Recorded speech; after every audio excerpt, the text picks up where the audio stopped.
Hello teacher, good morning. Uniform လည်းမဝတ်ဘူး ချိန်မိုးနေရောပဲခုမှစရောက်လာလို့ပဲငါလှုပ်လိုက်ရ အချိန်မှာပေါ့သူ့ကြားတင်မောသားလေးအရှင်ကျောင်းတော့ကလည်းဘယ်မှမတည်တော့ငါ့ကြောင်ပြောင်းလာတာ ကဲအားလုံးပဲ Good morning class Good morning, teacher. Hey တောက်ပြော ဟုတ်တယ်မင်းပြောတာတီရှယ်ထိုင်ခိုင်းပြီလား ထိုင်ခိုင်းဦးဗျ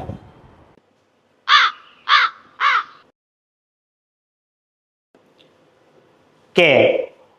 sit down please ကဲ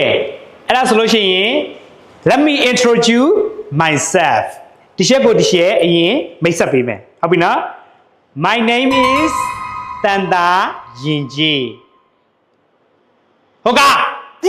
ဆရာမကိုဆရာမမိတ်ဆက်နေလေဆရာမနာမည်မှတ်မိလိုက်လား မသိစမ မှတ်ထားလေမမှတ်မိရင်ပြောပြနေလေတိရှာ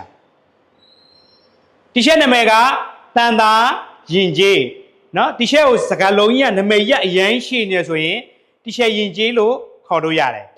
ဟုတ်ပြီเนาะဆရာမအပြင်မှာဧည့်သည်ရောက်နေတယ်ကဲ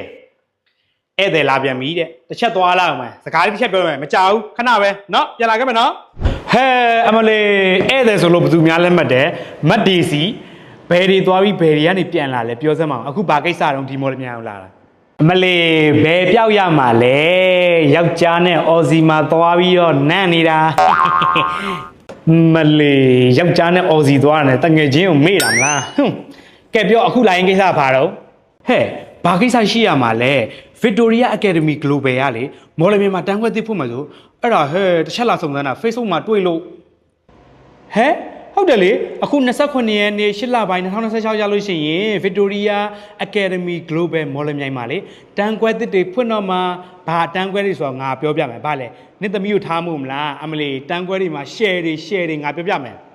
Victoria Academy Global မှာက Secondary IGCSE GED SAT IELTS English 4K အတန်းတွေကိုလည်းဖွင့်လှစ်သင်ကြားပေးသွားမှာဖြစ်ပါတယ်ဒီအတန်းတွေကိုတော့ on campus အနေနဲ့တက်လို့ရသလိုနယ်ဝေးကနေပဲဖြစ်ဖြစ်နိုင်ငံရေးရှားကကျောင်းသားကျောင်းသူတွေအနေနဲ့ပဲဖြစ်ဖြစ် online ကနေပြီးတော့လည်းတက်လို့ရပါတယ်ကဲအဲ့ဒီအတန်းတွေရှိတယ်နင်သားသမီးတွေထားချင်တာမလားနင်သားသမီးတွေထားချင်တယ်ဆိုလို့ရှိရင်ငါစီကိုလွှတ်လိုက်အားလုံး okay စီရမယ် Victoria Academy Global ရောက်လို့တော့ AC ပဲဟဲ့ကောင်းလိုက်တာတန်းခွဲရလည်းအများကြီးပဲပြီးကြတော့ online class နဲ့လည်းတက်လို့ရတာဆိုတော့ very good ပဲကဲနင်ဒါပဲပြောမှာ